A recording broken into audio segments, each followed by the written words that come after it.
Ladies and gentlemen, welcome back to the Football Insomniac podcast. I'm Colin Watt, and once again, I'm joined by my co-host Callum McFadden. Callum, how's your week been? Not too bad, Colin. Plenty to get our teeth stuck into, and I'm looking forward to this tonight, especially when there's transfer rumours. I love a good transfer rumour, I have to be honest. Oh, definitely. We'll get into that as we'll discuss what is next for Harry Kane, where will he be going. We'll also be taking a look at the Scotland squad, which was announced on Wednesday.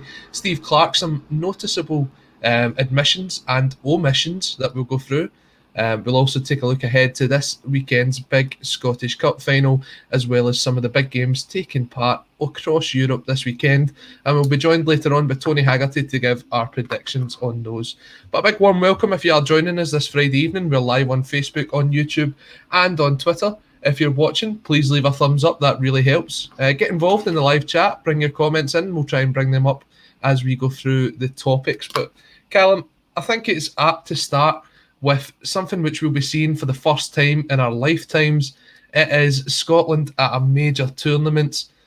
Now, the 26-man squad was announced. Let's just go through it for anyone that hasn't seen it. We've got the three goalkeepers in Gordon, Marshall and McLaughlin. In defence, we've got Stephen O'Donnell, Nathan Patterson, Kieran Tierney, Andy Robertson, Declan Gallagher, Grant Hanley, Liam Cooper. It is Jack Hendry, Scott McKenna and Greg Taylor. I'm trying to bring this list up here.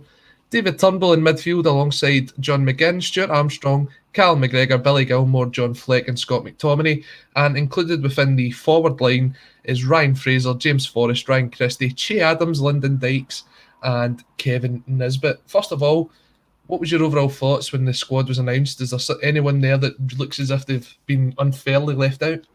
I'll be honest, Colin, and say that when the squad was announced, I was pretty happy with it. I know there's been a lot of calls for Ryan Gold, as we'll come to. I know there's maybe the Lee Griffiths situation, but before I come to those, I think that the squad is exciting. I think Gilmore and Turnbull definitely excite me as a fan, and I think they are the sort of players that could take the Euros by storm, and because they're young players who will naturally be fearless.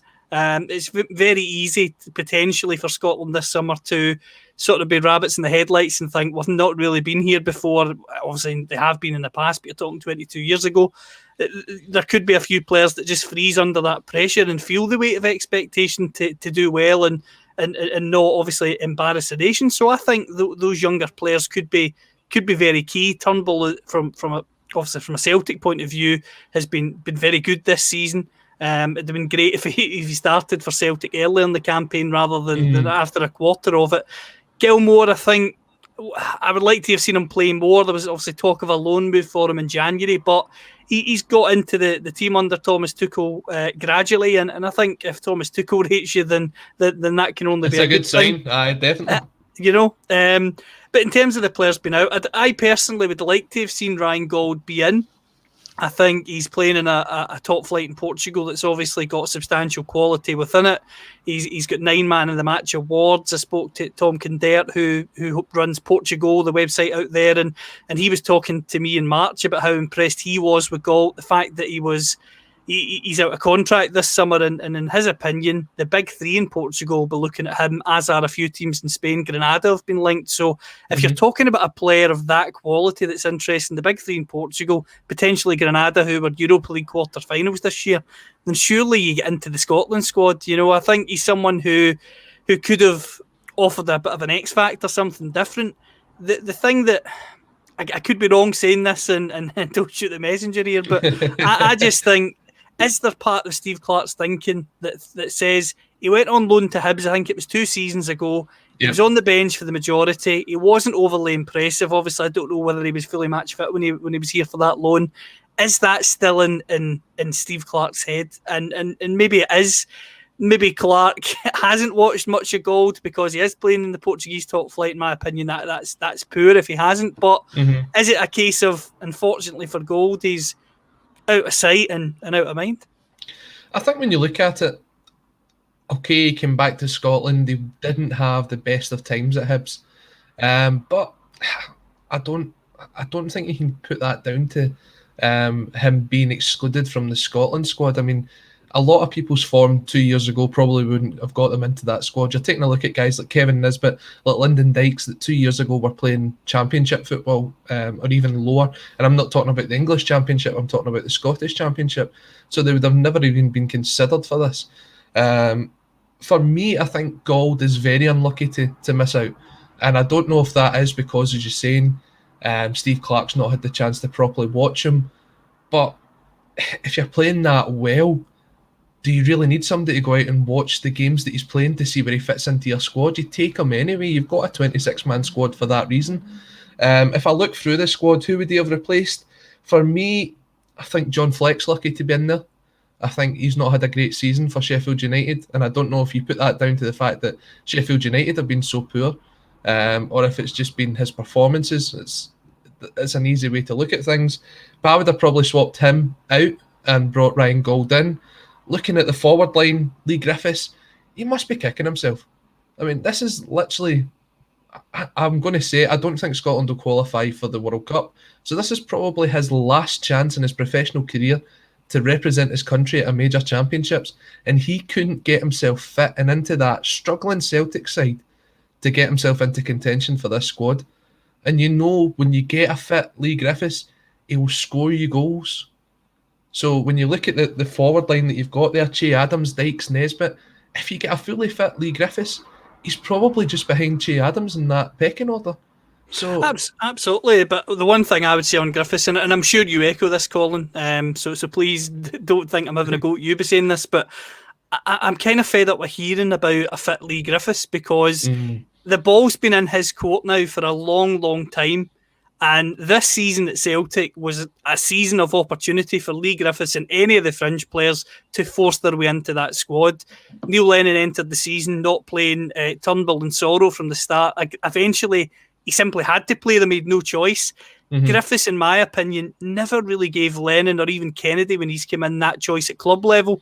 With Scotland, obviously, I know he was over in Serbia when Scotland qualified. And again, being involved in the euphoria of that moment, Colin, that should be a wake-up call. Even if it's not working out for you at club level, you think, I'm here in Serbia, we've qualified for a major tournament, I'm making sure I'm there.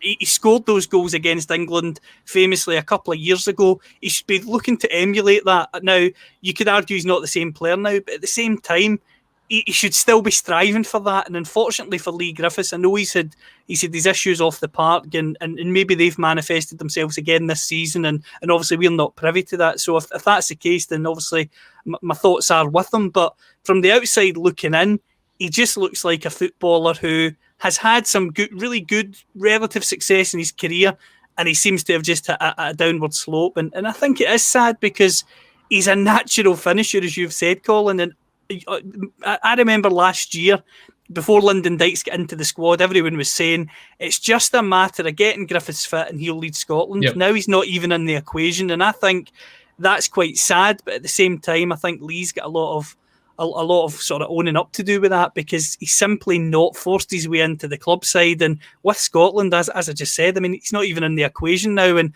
I don't think there's too many people disappointed that he's not in the equation, which again is such a fall from grace. I wouldn't say there's too many people that aren't disappointed. I think they're disappointed in the fact that he's not lived up to his potential. Because, as you said, if you take a fully fit, on-form Lee Griffiths, he's shown what he can do, both at a club level and international level, and he would have been an asset to this side. So I think people are disappointed that he didn't get there. But on form, if you look at the squad, you're saying he shouldn't have been involved, and quite rightly so. So I get where you're coming from there. A big welcome to everyone who's joining us. Jerry H coming in to say evening, guys. A big warm evening to you. Warm evening? I don't even know what that was. A warm welcome to you, Jerry. Thanks for joining us. Greg Stewart coming in here. Don't forget to hit the like button, people. Yes, if you can hit the like button if you're watching on YouTube, that really does help us. Contact67 coming in to say Gold is the only man. Now, when I put the tweet out advertising this show yesterday, my autocorrect went to Ryan Gault. Now, Ryan Gault's probably the character from Pro Evo 2008, and he's playing for Dundee Orange, for anybody that remembers the old Pro Evo days when you didn't have the team names in it. Gault is the only man who should be there that's not. Rightly said, though, Griff could have made that squad if he'd shown better fitness, needed to be more determined to get in there. that should have been enough encouragement there for Lee Griffiths to get into that squad. I mean, he wasn't exactly behind 3 or 4 great strikers at Celtic. Odsonne Edouard didn't necessarily have his greatest season. He had the opportunity to come in and make a name for himself. If he'd made a name for himself, he'd get in the Scotland squad. It was as simple as putting A to B to C, and he didn't do it.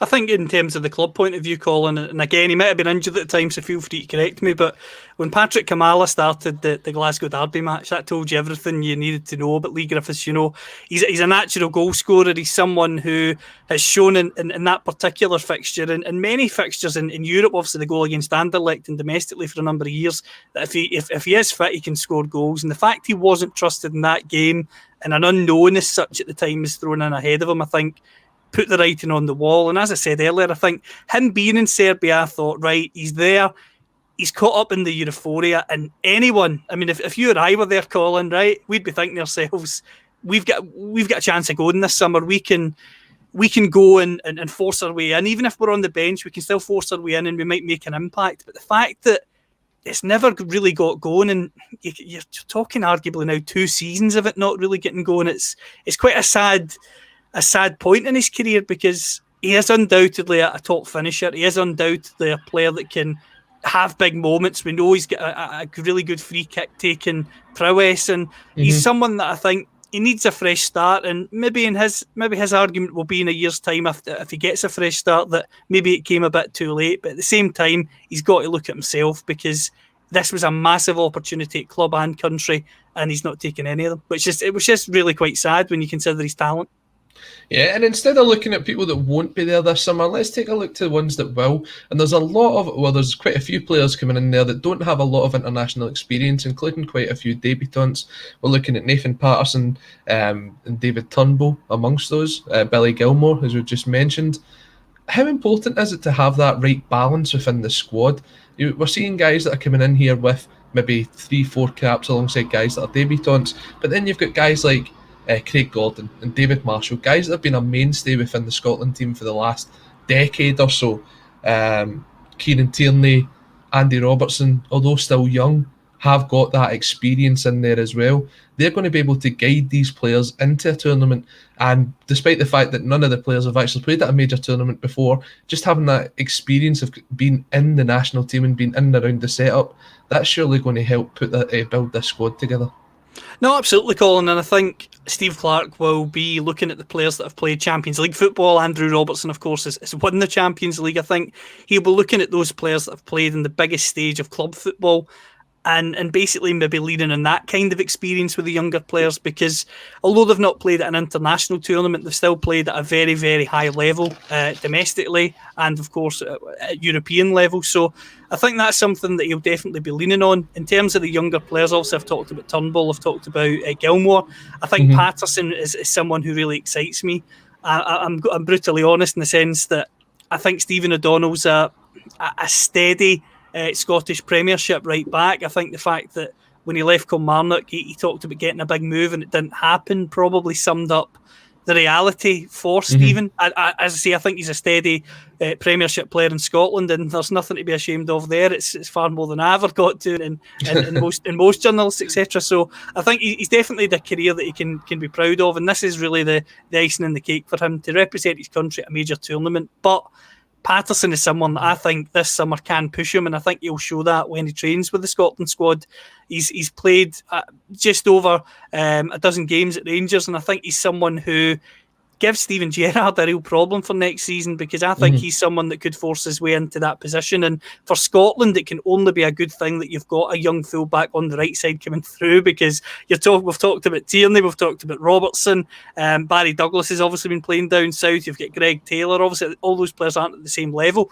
Of course they're not, the first two are better than the rest, but there's still an array of options there, whereas at right back, other than Palmer and O'Donnell, it just felt as if you had nobody to turn to. I mean, there was even talk of Phil Bardsley potentially getting in, and he's not really played for Burnley at all this season, and that shows you how desperate Scotland were at right back. So Patterson over the next few years is someone who will fill that spot, and as I say, this will be a big experience for him. One wee daft bugbear I've got, and people might completely disagree with this, I'd like to have seen Xander Clarke take the third goalkeeping slot, because he's been playing week in, week out. He's won a trophy in Scotland. He could make it a double this weekend, as I know we're going to come to later. And I think he should have been in as the third choice keeper because he's played week in, week out in a successful team, whereas John McLaughlin's been Alan McGregor's understudy. And I just think, yes, McLaughlin's had a decent career, but given the fact that Clarke is playing week in, week out, and he's been doing it at a high level, the fact he's winning trophies shows that I think he used to get in as the third choice keeper. But I suppose Steve Clarke's probably thinking, right, it's third choice keeper. I'm not really bothered. I'll just keep it the same as and try not to upset too many people. So you don't think there'd have been an argument to include Anthony Emmy in there? That's up there with Bob Monkhouse on that. That's brilliant. Looking at the Scotland squad then, the big question's asked, will we get out this group? I personally think we will. I think we'll pick up a victory against the Czech Republic and maybe a point in one of the other two games to finish at least third and qualify as one of the best third place finishers. What do you think? I think that's a fair shout. I think the England game's definitely going to have bearing on it because England have got a really talented group of players, and I know a lot of people will say, the English press are going to overhype them, etc. Now, they probably will, but at the same time, on paper, when we talk about Harry Kane, who we're going to talk about soon, Harry Kane, Foden, maybe Grealish coming back, Sterling, up against the centre-backs that Scotland have got, I'm not and particularly... there's no Andy Considine, there's no boogieing going on at the centre-half position. I'm not particularly confident with those battles, but I think that's the sort of game that we've seen in the past with the game at Hampden with the Griffiths goals that Scotland can more often than not get up for and overperform in. And given some of the comments in the press this week, I would love nothing more than Scotland to cause an upset and to see a meltdown of Southgate proportions. Oh, that was ridiculous. I seen a podcast down south and they were talking about the England squad and who they're going to put into the team. So they were talking about who's going to be in the right back position. I think Trent Alexander-Arnold, for me, I think is the best right back they've got. But there's still talk that he won't be included. They're looking at Kieran Trippier in there as well. So the guy's saying, yeah, against Croatia and that, we'll need to play Kieran Trippier. But against Scotland, we'll look to take 6 or 7 off them so we could play Alexander-Arnold. I'm going, when was the last time England took 6 or 7 off anybody? Never mind Scotland. The fact that they hype the team up only makes their failure at major tournaments even more dramatic for them. And do you know what? I really hope that we give them something to talk about when we go down there. Hopefully it's when we take 3 points off them. Jerry H just coming in to say, I think we're really poor at right back and centre back and probably will get found out at this tournament. I see, and that's just basically what you were mentioning as well, Callum. We're still looking to put a defence together. I mean, we waited years and years and years for a left back, and like buses, we found 3 at the one time with Robertson, Douglas, and Tierney. Maybe it'll be the same with the right back situation as they're coming through. Patterson seems to be the person that's sort of leading the youth development there. At centre half, we are still shaky. Jack Henry coming off a decent season in Belgium. Scott McKenna's looked okay since he moved down to Nottingham Forest, made the move from Aberdeen. You've got Tierney that sometimes plays in that centre half position, and McTominay slotted in there as well. So there is a bit of experience there, but again, it's not the most commanding centre half pairing you could pick out of any of the 4 of them. I think he'll go with a back 3, and I think you'll see Tierney and McTominay still playing that back 3, if I'm honest, Colin. The only thing that might change his mind is the fact Ryan Jack obviously isn't in the squad. He's more of a natural sitter maybe than some of the other central midfielders he's got, so maybe he'll want McTominay pushed into midfield, but ultimately I think he'll stick with McTominay and Tierney in a back 3. Who partners them? It's really a toss of a coin. Obviously you've got Cooper, you've got McKenna, you've got Henry. I mean, I don't think there's any centre-back that we've got, to be honest with you, that screams out as being a Huffty in terms of starting. I think they're all much of a muchness and not necessarily in the best way, although they obviously always give their all. But, I mean, we're talking about Grant Hanley, and I don't want to be disrespectful to him, but I think Grant Hanley, when he was given opportunities even 3 and 4 years ago, showed that he, in my opinion, wasn't up to international level. So 4 years down the line and he's still maybe one of the leading options, it just shows you that there's just such a lack of quality there, which is a real shame. Yeah, and I mean, there'll be a couple of warm-up games. I think we're playing against the Netherlands and someone else in Spain in a couple of weeks' time. So we'll see maybe from those games what kind of lineup we're going for ahead of the Euros. And as we mentioned, one of the teams that we're playing at the Euros is England, and their main striker, Harry Kane, is the talk of transfer speculation this week. Now, looking at it, I did a poll ahead of the show. You can find me on Twitter at Colin88Watt, and I wanted to get the kind of general consensus as to what people believed that Harry Kane was worth. So the options were out there, but 45% of people believe that he's worth more than £80 million. McCallum, first of all, what would you value Harry Kane at?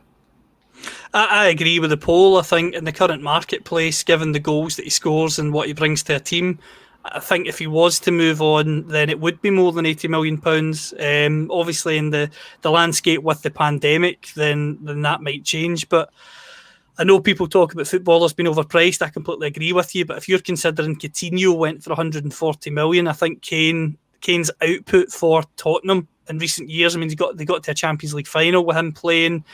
He's obviously scored above 20 goals in most of the season since he broke into that team. I think you would be talking about £100 million at least.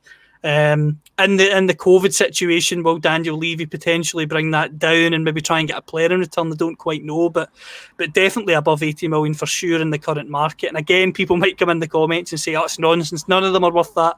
I agree with you. I think when we're talking about £100 million footballers, it's a bit nuts and a bit too far. But given the reality of the marketplace and comparing them with like-minded sort of players that have went in recent years, I think that you'd have to value them at that, and I think that's what Levy will. I think it's a difficult one. I can see both sides of him being worth more and worth less than 80 million. I think in the current market, when you're seeing guys like Jadon Sancho, who I think is a fantastic young talent, has got the ability to go on and be a mainstay in that England team for the next 10 years or so, and you're talking somewhere in the region of 70 million pounds that he's been linked for a move with. Erling Haaland as well, who Spurs are actually looking at as a potential replacement for Harry Kane. I would rate Haaland over Kane. And I don't know if that's just because of the level that Kane's playing at right now. You mentioned he sort of took Spurs to the Champions League final, and he's getting 20 goals a season in the Premier League. But Spurs aren't the big team they were under Pochettino a couple of years ago. They're starting to slip down the table. You saw the kind of glorious failure of Jose Mourinho that, when he took over from them. The likelihood is they're going to be playing Europa League football at best next season. That will come into effect in the valuation for him. He's got 3 years left on his deal at Spurs, and I believe he's on £230,000 a week, which is astronomical. The reports are that Manchester United and Man City are the favourites to sign him, and they would offer him somewhere in the region of £300,000 a week, which is it's ridiculous the amount of money that's getting thrown at football. £300,000 a week is scary money. No wonder these teams are looking to move out and do the European Super League, because there's no way they'll be able to continue to afford that sort of money. But if you look at it, Callum, between Manchester City and Manchester United, which of the two do you think have the best chance of signing him this window?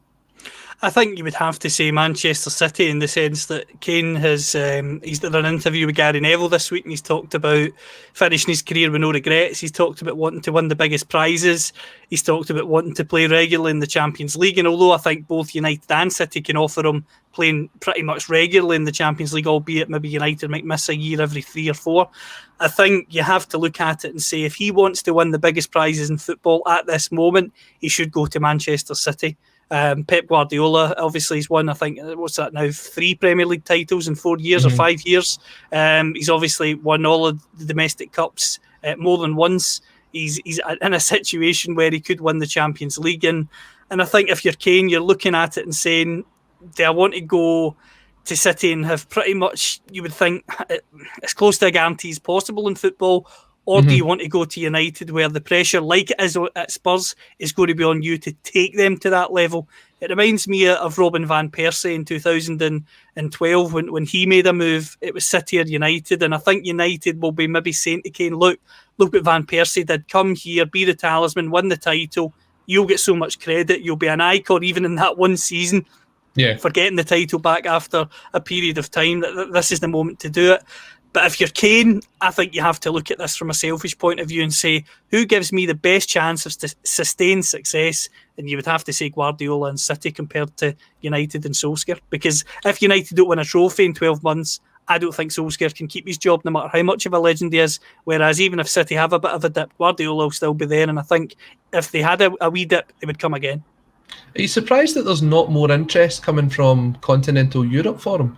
I mean, it does seem as though that the sort of main targets are Man City, Chelsea, Liverpool, and Man United. And I think if you're Harry Kane, for the amount of time that you've spent in the English Premier League, maybe you'd want to test yourself abroad. I mean, what has he spent? Best part of 10 seasons in the Premier League now, scored over 200 goals. The guy knows where the back of the net is. And if he goes to Man City or United or Liverpool or Chelsea, he will have a good chance of winning that title. But do you not think maybe he'd fancy a trip to Spain? As Tartan Rebel comes in here saying, I can see him going to Madrid on a cash/player swap. These teams are looking to rebuild, and building your team around Harry Kane would be a good way going forward. It would be, but just simply finance, I don't think makes that viable for Madrid or Barcelona. I think the fact Haaland looks as if he's going to stay at Dortmund this summer tells you everything you need to know. His release clause next summer is around £54 million, I believe. So I think teams will sit tight and wait to next summer, because Madrid and Barcelona, if this was 5 years ago, 6 years ago, when we were talking about the likes of Coutinho, even Hazard, they would have just went this summer and said to Haaland, right, 140, 150, right, we'll take you and you come.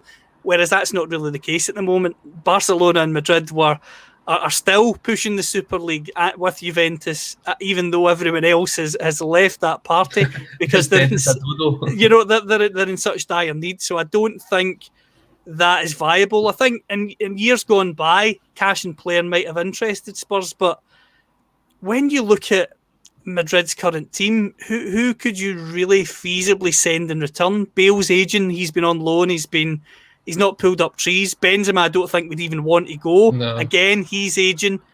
They've not got a forward-thinking player that I think they could give Tottenham in return to make them think, right, okay.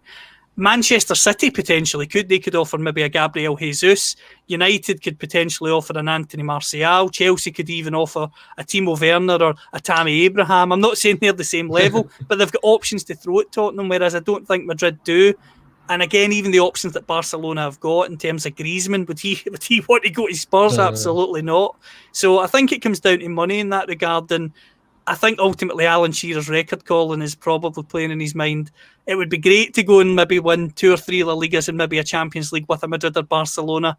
But if you stay in England and you beat Shearer's record, it's hard to see people getting close to 260, whereas he looks as if he realistically could, which is some achievement in itself, because Shearer's record is just unbelievable considering he missed 2 seasons as well injured. Yeah, and you take a look at it, Spurs are currently without a manager just now. I believe Wolves have just parted ways, or are parting ways at the end of the season with their manager. And you'd probably think that he would be one of the favourites for that Spurs job.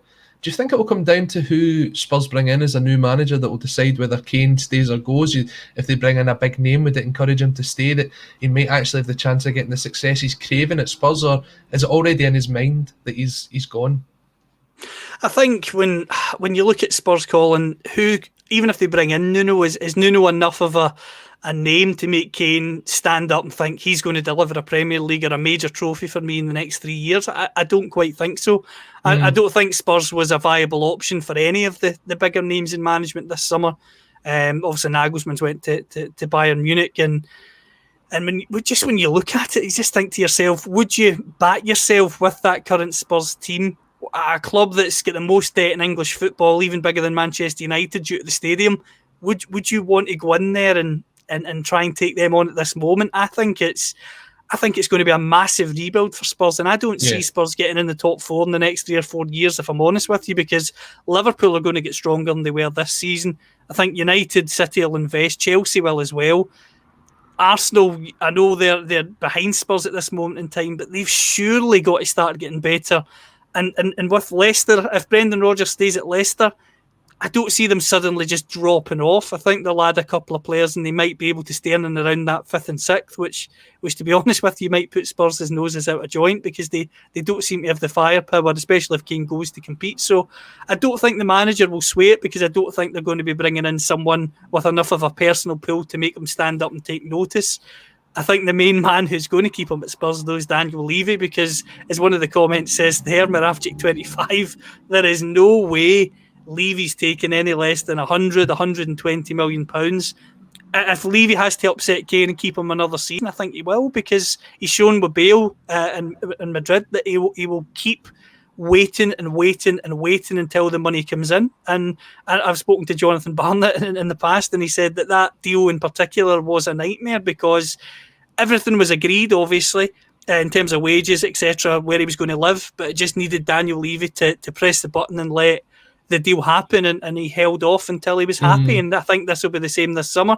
It wouldn't surprise me if Kane's one of these guys who Colin leaves in deadline day or the week leading up to deadline day until Spurs have got players in. Danny Ings, I think, is a cheap replacement. Not saying he's as good, of course he's not. I think he's maybe a cheap replacement. They'll get some players in and then they'll let him go at the end. I think they'll keep him waiting. You were just mentioning you're not sure if Real Madrid would maybe have some players that could be brought in as part of like a swap deal or cash plus player. Tartan Rebel coming in to say Vinicius Jr. and Marcelo. That's not a bad shout. Never know, absolutely. Daniel Mack coming in to say 120 million, an extra 50 million would probably get you Mbappe. I think, what was the deal eventually when he went between Monaco and PSG? It was like over £100 million, wasn't it? 156. They bought him. They bought him and Neymar in the same window, so Neymar was 198, but the Mbappe was initially a loan to get out the FFP, and then it kicked in that summer after. Oh, that's £400 million on two players, and what have they got to show for it? Exactly. No, they might not even win the French league. Well, we'll get on to that when we hit the Super 7, but a big welcome to everyone who is joining us. Delighted that you're spending your Friday evening with us. We're going to go on and move on to our next section, which is random football news. Now, we debuted this last week, and it went down fairly well. So we're looking at 4 random stories from the world football. Anyone who has been following me on Twitter will see that I posted a video from a game in China, and we will discuss that. But we're going to start this week in South America and with the Copa Libertadores. Now, River Plate went on to play Colombia's Santa Fe, and River Plate's squad was absolutely decimated by COVID to the point where they only had 11 available players. And just by chance, all of their goalkeepers were also out with COVID. So who did they stick in goal? They stuck in a midfielder with a hamstring injury. That is how bad it got. Now, Enzo Perez took the gloves and only had 1 day's training to get himself match fit for this game. And what did they do? They went on and won 2-1, and he got man of the match. That is absolutely incredible. A midfielder in goal. You used to see it all the time when a player would get sent off in the league and in goes the goalkeeper. I'm trying to think, who was it for Chelsea? Was it John Terry? John Terry's went in. Phil Jagielka's went in a few times for Sheffield United. He was a keeper, I think, before he transitioned to a defender. And Neil Warnock deliberately, when he was at Sheffield United, didn't name a sub-keeper because he had Jagielka. That is amazing. I mean, it's not quite up there with David James getting thrown up front for the last couple of minutes of Man City's game, but it's unreal. And in other news, Celtic have actually launched a bid for Enzo Perez because he's made more saves this season than Vasilis Barkas. That's a shame, Colin. That's a shame. But back to England we come. Aston Villa, they came up short against Spurs as fans were welcomed back to the Premier League. Aston Villa assistant manager John Terry, he reacted wonderfully by winding the Spurs fans up. He held up an imaginary trophy to rub in to the Spurs fans the fact that they haven't won a major trophy in many years. And everyone here on the Football Insomniac is just glad that John Terry chose to do that rather than the other thing that he's famous for. And I'll let you fill in the blanks just like John would. Following Callum! Following the announcement last week that Stone Island would be sponsoring Serie C side Medina, Armani are set to take over as the kit supplier for Napoli next season. Napoli are currently with Kappa, but Armani seem to be the favourites to take over. Now, while fans might be delighted that Armani labels are not coming with Armani prices, you better make sure you get your kit sorted next season.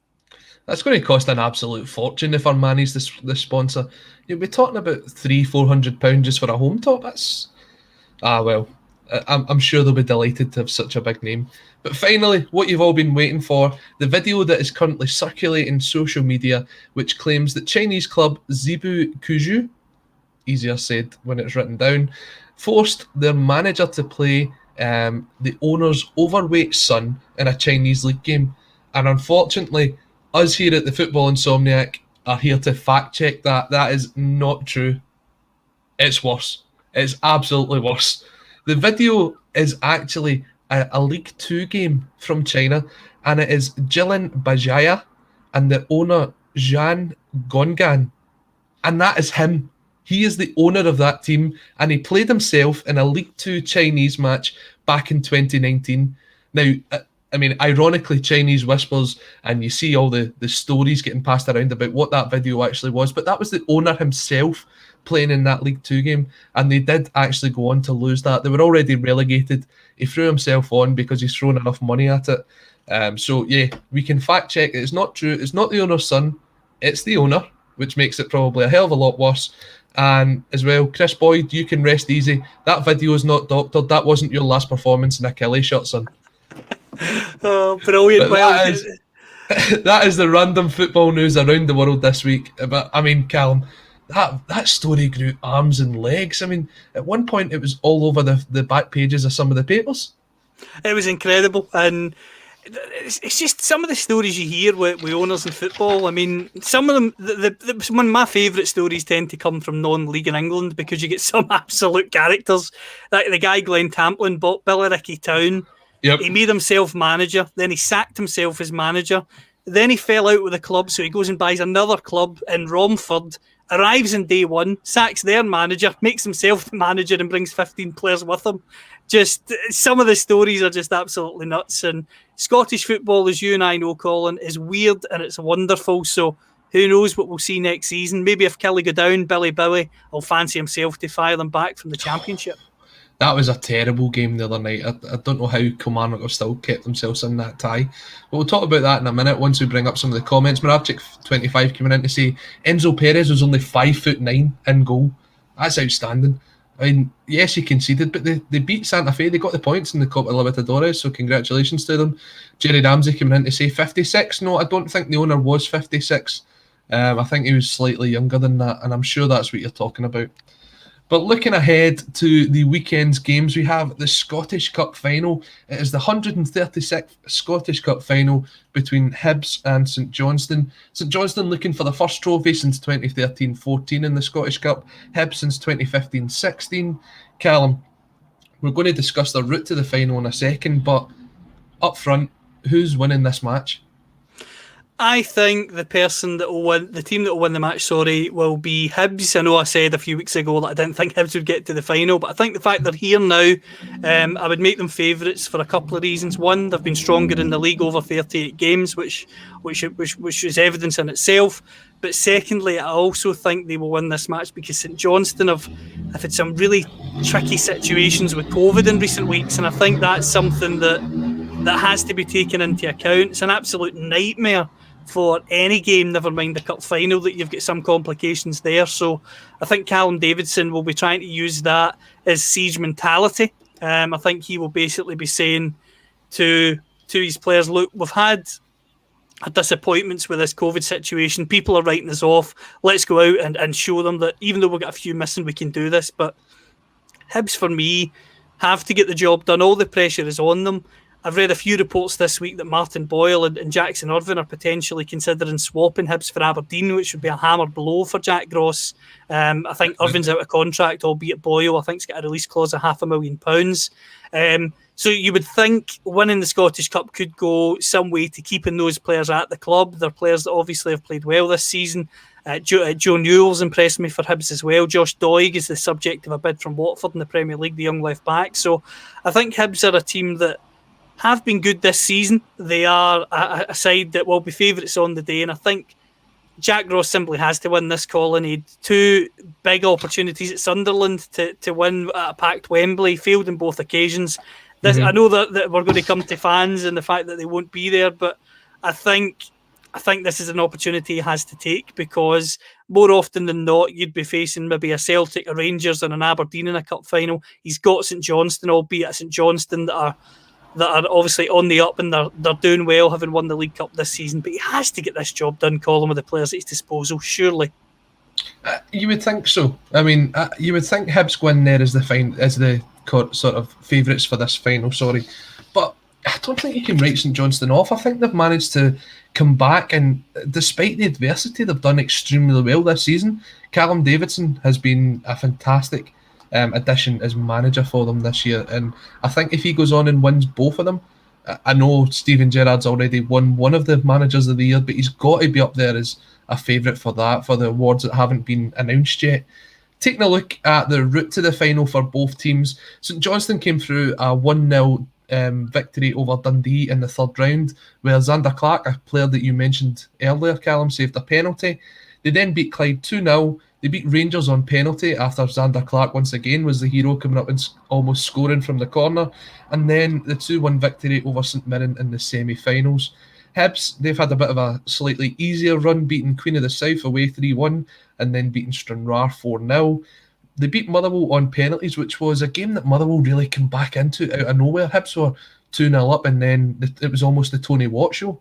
He kind of got Motherwell single-handedly back into that game. And then they beat Dundee United 2-0 in the semi-final. Now, you mentioned about the players coming back from COVID-19 being left out. Zander Clarke is one of them, and I think he's got the potential to be the match winner for St Johnstone tomorrow. I think that's, again, based on his performances this season, as I said earlier, I think he should be in the Scotland squad as the third choice goalkeeper, because he's played more than John McLaughlin, as I said earlier. He's performed in really big games, that cup semi-final, of course, no bigger. And I think that's something that has to be taken into account in that regard. But if it goes to penalties, or there's a penalty given to Hibs, you would back him to save it on his current form. For me, he's been outstanding for St Johnstone this season. If they were to win both trophies, Callum Davidson should be manager of the year, in my opinion. I know people will talk about Rangers being invincible in the league, but Celtic were invincible only a few years ago under Brendan Rodgers. When was the last time a team out with Celtic or Rangers won two of the main domestic cups in the same season? Correct me if I'm wrong, but I would have to think surely that would be Aberdeen, maybe in the 80s.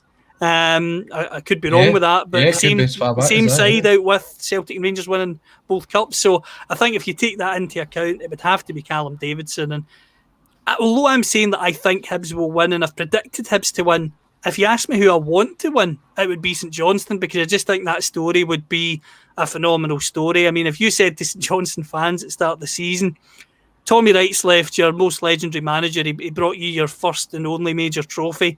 You're going to win another one this season, and then you're going to top up with another. They would be laughing. They would think you were winding them up. So I think for Callum Davidson, I think it would be great if he wins it. And what I would say to him is, if you win this, Callum, retire, because it's never going to get any better in management. Just retire, one season, 2 major trophies, feet up, and nobody can ever question you. We talk about experience, and experienced heads can always be the ones that sort of win the game or lose the game for you. And Hibs have got Jamie Murphy coming back into that team. Now, Murphy last played in the cup final 10 years ago in a defeat against Celtic. I think it was Neil Lennon's first Scottish Cup for Celtic, and Celtic won 3-0 on the day. Having an experienced head like Murphy coming back into the side, that must be a great boost for Hibs. They've got Boyle on the right, they've got Murphy on the left, they've got Nisbet banging in the goals, fresh off the confidence boost that he's got from being named in that Scotland squad. They're going to have to, St Johnstone are going to have to catch Hibs on an off day, I think, to have a chance here. No, it's definitely one of those where, when you look at it on paper, Hibs, as I said, I think would have to be favourites. Nisbet will get a boost undoubtedly from being in the Scotland squad. He's been an excellent performer for Hibs, having stepped up from the Championship, and it'll be interesting to see what happens. Whoever wins this trophy, Colin, goes into the Europa League playoff round. So is that wrong? Am I incorrect with that, Colin? So that's only just came out in the last couple of days, that they won't be, which is a real shame. I think they have to go through an extra round unless City win the Champions League and Man United win the Europa League. That's the only way they'll get into it. And I think that's a real shame. It's something that's been kept by UEFA and the fantastic work that Bert Kazius does behind the scenes to put that out there. It's a real shame. I thought, like yourself, that the winners would get guaranteed into the playoff round, which meant they'd be guaranteed football until Christmas, because they would drop into the Conference League if they didn't win. So that, for me, is a real shame. But, I mean, there's still a chance, but it's not guaranteed up front. No, it's not guaranteed, and that's a real shame to hear that. But ultimately, I think with this Conference League coming next season, it'll be interesting to see how the club's got on in that. And to win this trophy, to get a shot in the Europa League, and then come in to get a chance in Europe, it'll be interesting for whoever wins it. But as I say, ultimately on the day, my heart would like St Johnstone to win it, but my head says Hibs will get the job done. Now, looking at it, it's going to be played in front of an empty Hampden, which is a real shame that 2 seasons in a row, the biggest game in Scottish football has been played at an empty stadium. Now, I only found out when doing some research for this, because we actually do some research before we come on air, that Ibrox, Murrayfield and Celtic Park all turned down the opportunity to host this game to get fans in. Now, obviously, Ibrox and Celtic Park wouldn't be allowed it because of the current tier system, but they were offered the chance to host this game and all turned it down, which is a real shame. I don't understand the reasons behind Celtic and Rangers turning it down, but I believe that at Murrayfield they're currently playing the Pro 14 rugby. Edinburgh's still playing there, so that was unavailable. Aberdeen had offered to host it to put 500 fans in. Would it have been worth it to put the game all the way up to Aberdeen?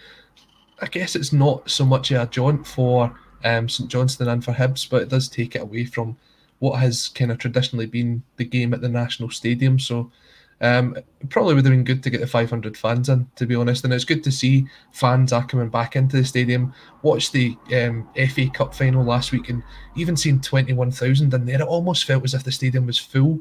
The noise that you heard from it, and if anyone hasn't seen it, another viral video that went around this week was the Chelsea fan who was recording what he believed was the equaliser. And it was one of those videos where you could pinpoint exactly where his heart was broken as VAR took the goal away from him. It's a real shame, Callum, eh? Absolutely, but the one thing I would like to say about that, Colin, is as you've mentioned with the fans, see when Tielemans scored that absolute belting goal, screamer, hearing real fans rather than those rubbishy FIFA generated fans was just amazing. Just to hear that roar, and as you say, that video was absolutely tremendous. And I won't lie, I laughed at that, and I've watched it on quite a few occasions. The guy's face and the immediate silence is just tremendous. It's the ups and downs of VAR, because you hear the Leicester fans going absolutely mental as soon as the goals rolled out. So I don't look forward to seeing those moments in stadiums, but I do look forward to fans getting back, including tonight at Capello. 600 fans in for Morton's playoff game against Airdrie. Good luck to the Ton tonight. Let's hope that they can do it and stay in the league. No bias there, obviously. Contact 67 just came through the comments. St Johnstone are set to do the double. Moravchik 25 should be a belting final. Such a pity more fans can access the stadium, or any fans, to be honest. Danny L coming in saying St Johnstone to win it on penalties. Contact back in just saying too much pressure on Hibs and Jack Ross. St Johnstone can go in full of confidence based off the League Cup run. That's true. They're going for the double here. Daniel Mack coming in to say hope St Johnstone become this season's most successful side. But they would be, I would say, if they win both trophies. Jerry H coming in to say another win for St Johnstone, having beaten them the last 3 times they've played. Now that's an interesting stat. Hibs looking to turn their fortunes around. And just coming in, a lot of UEFA are a joke, and they are a joke. The fact that we couldn't even get the fans into the stadium, and the way that they've treated the Scottish Cup final this season, and the team's not getting into the Europa League playoff, it is a joke. And the whole idea of the Champions League reforms and Europa League reforms that we've discussed at length are a joke, and I'm sure more people will feel that atmosphere to UEFA as it starts to unravel next season. But yeah, Callum, you have to leave us at this point, I believe. You've got a couple of things you've got to do this evening. So again, thank you for joining us, but we won't leave it with just me, because that would be boring. Everybody would switch off. Instead, I've got the free scoring, rip roaring, never boring. It's the feather of a Celtic state of mind. It's Tony Haggerty. How's it going, Tony? How are you doing, guys? All right? Good. Good to see you, mate. Good to see you. We will be doing the Super 7. Callum's had to leave us, but I do have Callum's schools here, and we wish Callum all the best for what he's got to do this evening. But looking ahead to the Super 7, Tony, some really interesting games. We've got the Scottish Cup final to discuss. We've got the top 4 race down south. We've also got the French and Spanish league titles that we will be going over. We'll start off with the Scottish Cup final. We were just discussing it, Tony. What's your thoughts ahead of the game? You know what? I think it'll be a brilliant game, and the reason I say that is neither Celtic or Rangers are in it. St Johnstone and Hibs can go and win it. Go and win it. Go and play to win. Don't be defensive. Don't worry about losing it. Go and actually win it. I mean, the best final in my living memory is Motherwell Dundee United. 4-3. The 4-3 game, yep. Where the two of them just decided we're going to try and win this. And it was a brilliant final. I'd love to see a repeat of something like that. You know, two teams just going toe-to-toe and trying to win a major trophy. Don't be cagey about what might happen if they sit back or, you know, just going out there and express yourself and win it. And I get what you say about the fans. The fans is a big miss, you know. So are we seeing a free-scoring, never-boring Scottish Cup final then? I think it could go all the way, but I think it could be like 2 each draw or something. You know, and it's flip a coin who wins it in penalties. But well, I'll say Hibs. Just so you're going for Hibs, a 2 each draw and Hibs to win in penalties. Hibs to win in pens, yeah. So Callum's went for 2-0 Hibs. He thinks that Hibs will be probably a level above St Johnstone. I can understand that with St Johnstone currently having some players out with the COVID thing. They've only just came back into training, so that's understandable. But I believe in the sort of the beauty of Scottish Cup finals. I think there's always a story to be told there, and there's been a story told throughout the whole of the tournament so far, and that is the story of Xander Clarke. I think Xander Clarke is coming out this year as the hero of the Scottish Cup. And I've got him to score the winning penalty. St Johnstone are going to win on penalties. It's 1 each, a Xander Clarke winner. Do you know what? I wouldn't rule it out. And St Johnstone have got the added fact that they've been there and done it in the League Cup this season. You know what it takes. So I'm not ruling St Johnstone out. I really do think it's a toss of the coin tomorrow, and who wins it? It's too close. It's actually too close to call, which is why I can't separate them after 90 minutes in extra time. So I'm going to the lottery of penalties and picking Hibs. I don't know why, just probably my heart saying Hibs, but my head's probably saying St Johnstone. But I agree with you. St Johnstone have been a great success story this season. And I kind of agree with Callum. If Callum Davison wins both trophies, where do you go? what are you doing management after that? You know, I would be tempted to go, thank you and good night. I mean, he's not going to take St Johnstone any higher. They're not going to get a second or a third place. You're right, he is. He's reached the top bit. Pinnacle, aye. You know what I mean? It's like, and what a season they've had. And, you know, everybody said, they'll never repeat, you know, what happened when Tommy Wright was there. You know, in the third season, top 6, 2 cup finals. Astonishing, utterly astonishing. But fair play to them and good luck to them. You know, I'm not saying that I am tipping Hibs to win in penalties. It's not because I want them to. I just find it hard to separate the two of them. So any St Johnstone fans out there, this is nothing personal. If you win it, I will be absolutely delighted as well. So it doesn't matter who wins. I just want to see a cracking game of football, you know. It is the difference between your heart and your betting slip, isn't it? That is a big difference when it comes down to it. And I have to say, an addendum to that is the last time Hibs were in the final, I said it would be, put it in the paper, 35-1. I said it would be a repeat of the 1979 scoreline, except Hibs would win 3-2. Big sage, I was. I stuck a tenner on it.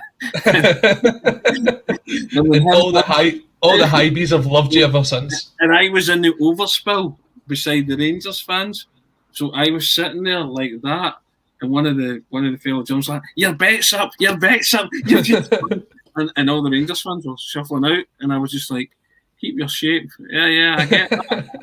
I'm aware of that. I'm very aware of that. Just calm down, you know." He was just concerned about my bet, and I was just like, "Listen, there's people." Aye, not a wee bit got it next time. Madness. So we've got Callum and yourself going for Hibs. I'm going to go for St Johnstone.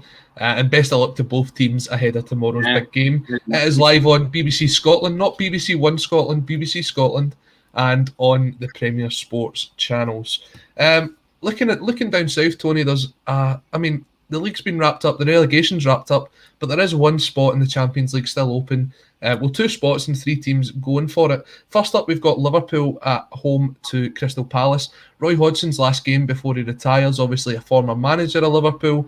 Liverpool really need the 3 points to almost guarantee their spot in the Champions League next season. I think they're going to do it. I think they've been on some good form recently. And I'm going for Liverpool to edge this one 2-1. I was going to say Liverpool to win 3-1, but I was going to ask you if you think Alisson will come up and score again. Because I saw 94th minute. I saw that tweet by Xander Clarke saying, "See what I've started." It's absolutely brilliant. I thought that's tremendous. But what a goal that was! It was some header. Oh, it was like a striker's header. It was outstanding. Just another, again, great moment in sport. You know, after what happened with his dad and stuff like that, and you know, you just sometimes you believe in the football fates and the football gods. You know, and what a tremendous header and just a brilliant moment for him in his career. And you know, those are the moments that gladden the heart. You don't have to support a football team to just enjoy. If you love football the way you and I clearly do, and others out there do, you just the moments like that, you just punch the air and you go, "You're a dancer," you know. So, you think back to guys that totally made a career out of it. So I'm thinking like Jimmy Glass, saving Carlisle United in the last minute of the last day of the season. I was the guy too. I interviewed Jimmy Glass, and he just said, "Listen, I'll never tire talking about it," you know. And he was just a tremendous fella. And again, another moment where you just punch the air and you delight in football. You know, you love it. It's great. Outstanding. I don't know if you managed to catch us earlier. We were speaking about a River Plate game where a midfielder ended up in goal and ended up man of the match. Outstanding. I saw the highlights from it on Twitter. Someone had sent it to me, and I said my heart lies with Boca in that particular neck of the woods in Argentina. But again, you just look at that and you go, brilliant. You know, well done, the fella. You know, and it's why you love football. Or stuff like that. That kind of Roy the Rovers element, fairy tale stuff about it. You know, that was a nice wee advertising for the podcast that you did with Paul John Dykes on Roy of the Rovers. If you haven't seen that, check that out once we are off air. I don't think I got a score off you there, Tony. What are you going for? 3-1 Liverpool. 3-1 Liverpool. Yeah. So that would guarantee them a spot in the top four. Up next is Villa versus Chelsea, two teams that are still vying for European football. Chelsea really need the points here. But I think Villa's up for this. I think they're going to try and get that spot. They've got a couple of players that will be delighted at getting into their national team squads, including John McGinn. I think they're going to hold them here. I'm going for one each. I'm going to say 2-1 Chelsea just because they'll want to get some momentum going into the Champions League final, So good call.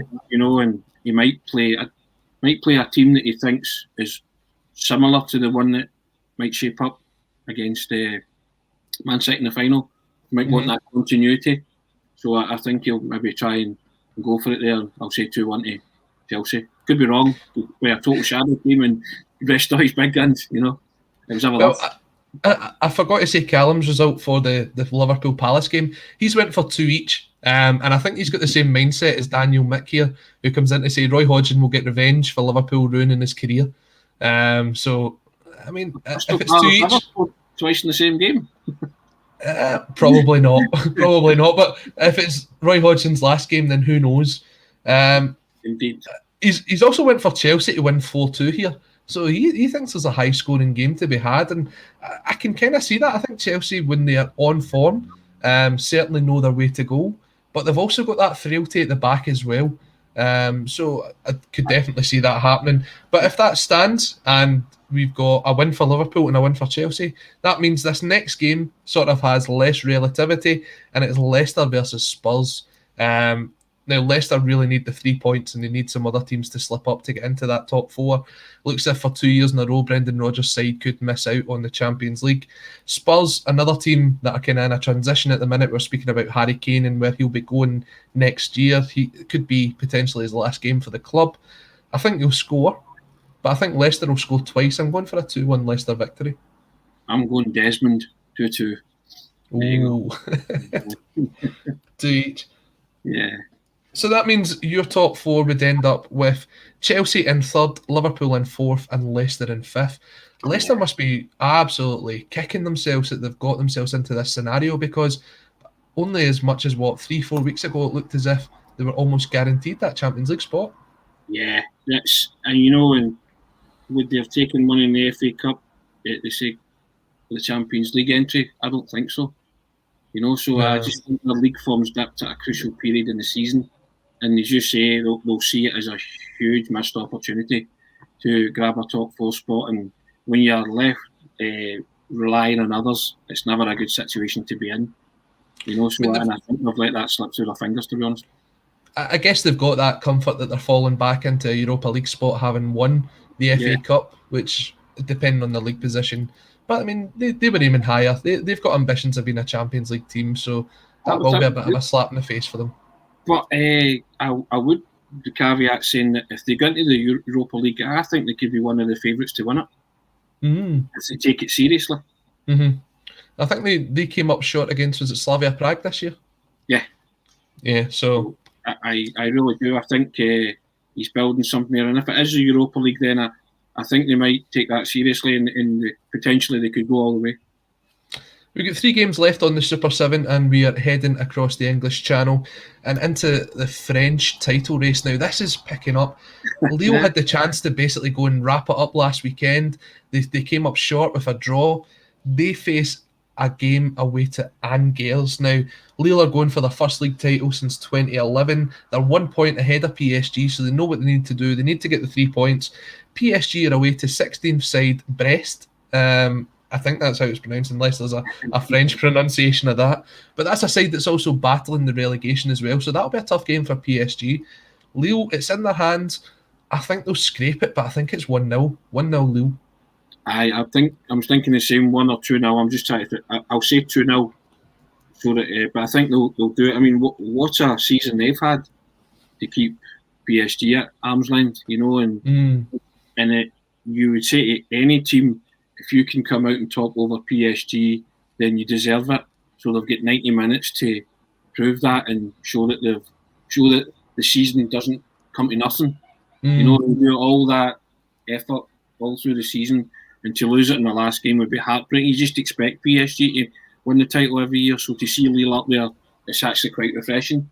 They're taking on the big guns, the ones with the most money, and you just hope that they can see it out, and the wee guy triumphs for once. So I'm all for Lille winning the title. And obviously Lille, the only team that Celtic managed to really have the number over in Europe this season as well. So.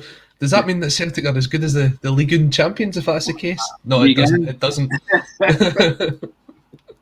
I wouldn't have thought so. But yeah, when you see the way Celtic played them, then it's even more surprising that they're at the top of the French tree, So, but no, good luck to them. I hope they can pull it off and hope they do it. And it would be a season to remember for them if they do. Definitely. First title in 10 years. That's a bit like some other teams across Europe. Looking at Spanish title race, that's also been down to the last day, and that is a really, really interesting one. We've got 2 games coming up here, Real Madrid against Villarreal and Atletico Madrid versus Real Valladolid.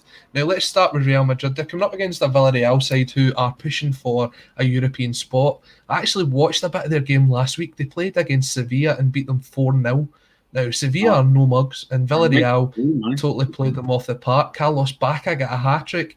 They're a team that's coming into form. They've obviously got the Europa League final coming up against Manchester United as well. I think they're the only team that has 3 different routes of getting into Europe next season, which is impressive. It's either the Cup, the league, or their European spot, which is unbelievable. I think they'll definitely be a team we'll see in Europe next season under Unai Emery, and I think they've got a real good chance here of holding Real Madrid away from that title. I'm going for a 1-each draw. I'm going the same. The 1-each was my immediate thought, and I think Atletico Madrid will win the title. Do you think this could be the last time we see Zinedine Zidane in the Real dugout? Yeah, I think he'll maybe decide that it's time to walk after this. I mean, he's got nothing to prove anymore. He has been there, seen there, done it, got the T-shirt, and then did it all again. Did it twice. Twice, you know what I mean? So it depends if he's still hungry enough, but I think at some point you want to maybe step away and spend some more quality time with your family, stuff like that, because as I say, he's got nothing to prove to anybody. His record speaks for itself. He's just a serial winner, so he might end up bowing out like Scott Brown, a loser in his final season, but he maybe not want to bow out like that, which maybe spur him on to stay on and win it one more time or win something one more time and then decide he leaves. We're speaking about the Spurs job earlier. Do you think that's somewhere Zidane could see himself coming into? Maybe that's his route into English football? Possibly, yeah. I mean, if he's still hungry and he wants to succeed, and then a lot of foreign players or managers want to manage in England. It's highly sought after. Some of them don't, but yeah, I could maybe see him going to something like that. Well, there's maybe not too much pressure, and anything he does is a bonus. When Pochettino took Spurs to the Champions League final, it was just like, wow. They were never. It's never going to get any better for Spurs, to be honest. So, well, I think so, but maybe somebody like Zidane coming in could maybe take them to those dizzy heights again, possibly replicate it, but it's a tall order because they're always the perennial underachievers, Tottenham, aren't they? So. Very much so. It was a surprise to see them included within that big six looking to break away from the Premier League. Callum's actually went for Real Madrid to win 3-0. He went for Lille to win 4-0 as well. He's seen a lot of goals happening this week. I hope he's right. He likes that last avalanche, clearly, yeah. You know what I mean? So. Very much so. So, if we go on our scores, which is 1 each, that means that Atletico, it doesn't matter what they do, they wrap up the title. Yeah. Unless... Oh, hold on. I've written down the connotations here. They're 2 points ahead. So, yeah, it doesn't matter what they do. But, I mean, they're going up against Real Valladolid, who were destroyed last week. They lost 5-0. They look a team that is kind of on the downward trajectory. They're potentially going to be relegated this weekend as well. I think Atletico have enough in the bag to get it done. I'm going for a 2-0 Atletico victory. Yeah, I was just about to say that as well. 2-0 Atletico, and what a job Diego Simeone's done there. I mean, he's been linked with all sorts of clubs and stayed there. Taking them to 2 Champions League finals, been really unlucky not to win one of them. Came up against Madrid both times. So yeah, I mean, you can only keep doing what he does and producing miracles with that team. Punching above your weight, playing against Real Madrid and Barcelona. And I think it's incredible. They managed to get Suarez on a free transfer this season. That has to be transfer of the season. Yeah. Hey presto, we're going to win it. Unbelievable. Like him or loathe him, Suarez is a fantastic footballer. He has that element to him, but he'll score you goals. Just as we're wrapping up, we're going to go through some of the comments. We've got Maravchik25 coming in here saying Tony's got his Woody shirt out of Toy Story. I wore it earlier on the Action Pod and I was saying, do not adjust your set, it's temporary interference, you know what I mean? So, Jerry H sees St Johnstone winning 1-0. Kieran L went to say up the Johns. Maravchik agreeing with you. Tony thinks it's going to go extra time in the Scottish Cup. Looking here, Jerry H reckons that Liverpool's going to win 2-0. Which is good. Now, we spoke about a bet earlier on. Robert Baker's come in to say, I stuck a fiver on Hibs to win 2-0, 50 quid return if that happens. Well, good luck to you this weekend, mate. We always, in the record, we always had to do our predictions for big games, like the cup final. So whenever I did a prediction, I always put either a fiver or a tenner on, depending how lucky I felt. So I always put something on it, because if you're going to put it in print, then it'd be daft not to follow it up with money just in case you're right, So that was always, we always did that, So it's good. It's good fun as well. How often were you right? How much did you end up taking back off that? You know what? Was it a good bookie bashing? I remember the time there was a double dunter. Celtic played Aberdeen and Rangers played Hibs in the Championship, and I put 3-1 to Celtic and 2-1 to Hibs, and I put it as a double, and I won 650 quid because I put a tenner double. So and Adam Rooney, I think, scored a late header against Celtic at Parkhead, and my dad was like, "You're on to tomorrow," and I was like, "Yeah." And then I think Jason Cummins scored a beezer to make it 2-1, but it was very early, and I thought this is never going to stay. But yeah, so then I went on a record podcast the next day, and I was just sitting there with a smug face, keep like, let's this clown, what I mean? So I've had my moments, with the old betting, but it's pure luck, innit? Let's be honest. Yeah, definitely. A score, it gives you a wee interest if that's what you're into, So as always, gamble responsibly.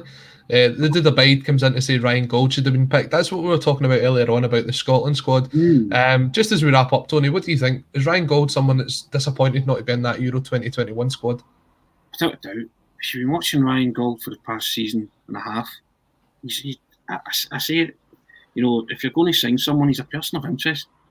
And we're not blessed with a lot of naturally gifted footballers. I think Ryan Gould's a naturally gifted footballer, and he's gone abroad and enhanced his reputation, but he's also enhanced his education, football and education, and he's got that bit of flair about him now. You know, maybe wasn't there to try to break into the Sporting Lisbon team, but you can see that he's developed his game. He's came on leaps and bounds, and if you're Ryan Gould, I think you're pretty upset. And I don't know if there's a bit of the out of sight, out of mind, but it shouldn't be like that, because every other week he's been popping up with clips of passes he's done or goals he's scored. You know, so he's got every right to question that. Stewart's inquiry on that one, because if I'm Ryan Gould, I want to be playing for Scotland at the Euros. And he's a free agent this summer as well, so it'll be interesting to see where he does end up. Kieran L coming in. Well, I mean, we know where we'd rather he ended up, but I think he'll end up at maybe one of the big sides in Portugal. Kieran L coming in to say Tony and Jim for joint Celtic manager. Also saying I'm on the data analysis laptop. It's the old pen and pad. You remember them days, Tony? The old pen and pad. Yes, indeed. Oh, yeah. I'm very much old school. Yeah. You know. Marabchik25 coming in to say it's a shame the Metropolitano would have been rocking if there was fans in there. Absolutely. And finally, I'm just going to wrap this up with Feed the Bear, high bees for the Cup. It is the big Scottish Cup final tomorrow. It's live on BBC Scotland and on Premier Sports, so make sure that you do tune in to watch that. It's the biggest game in Scottish football. The big showpiece game. It's just a shame there's no fans in there. But we've managed to have some people in watching this tonight, Tony. It's been great to have you on. Tell everybody where they can find you on the channel and on social media. You can find me on ahaggerty10 on Twitter. Yeah, and I think that's my only handle, isn't it? I can't remember. I think so, unless you've got some other hidden ones. No, ahaggerty10 on Twitter, you'll find me, if you want to question my knowledge on anything, really. And good luck to everyone who's got one of the bets on from the Super 7. And thank you once again for joining us on the Football Insomniac. We'll be back next Friday to look ahead to the big one in Europe. It is the Champions League final between Chelsea and Manchester City. Until then, everyone, stay safe, and we will see you all next week.